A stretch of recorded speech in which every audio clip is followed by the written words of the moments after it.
Bonjour, je suis David Semoun, avocat au sein du cabinet NS Avocat. Vous souhaitez céder votre bail commercial ou votre fonds de commerce?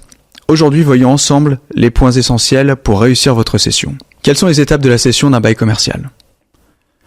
La cession d'un bail commercial implique plusieurs démarches importantes. Avant toute chose, il convient de savoir ce qui différencie la cession d'un fonds de commerce de celle d'un droit au bail. La différence est que dans le dernier cas, la cession de droit au bail, aucune clientèle n'est cédée.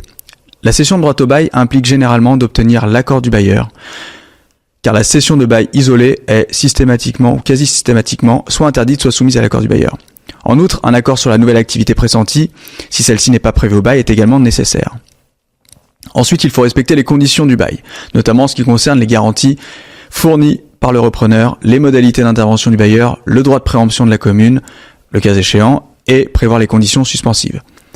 À noter qu'une condition suspensive de conclusion d'un nouveau bail, à certaines conditions, n'est pas valable et réputée non écrite.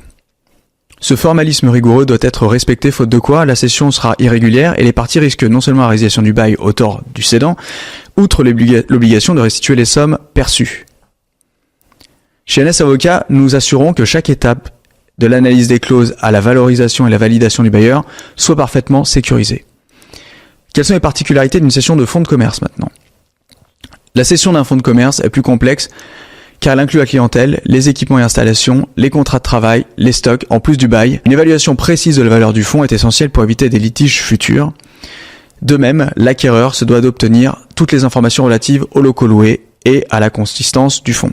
Les contrats éventuellement cédés, les informations relatives aux salariés, l'état de mise en conformité des locaux aux établissements recevant du public, les ERP, les diagnostics, le règlement de copropriété, les bilans, etc.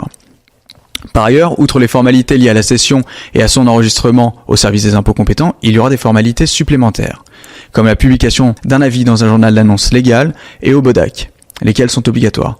Toute omission peut entraîner des retards ou des contestations. Le séquestre du prix de cession imposé au titre de la solidarité fiscale pour permettre le règlement des oppositions entre le vendeur et l'acquéreur est obligatoire. Au cabinet NS Avocat, nous prenons en compte ces formalités et les prenons en charge pour vous et vous accompagnons pour sécuriser votre opération de façon fluide. La cession d'un bail ou d'un fonds de commerce est une étape décisive pour tout entrepreneur. Ne laissez rien au hasard. Faites appel au cabinet NS Avocat pour un accompagnement complet et une sécurité juridique optimale. Contactez-nous dès aujourd'hui pour en discuter.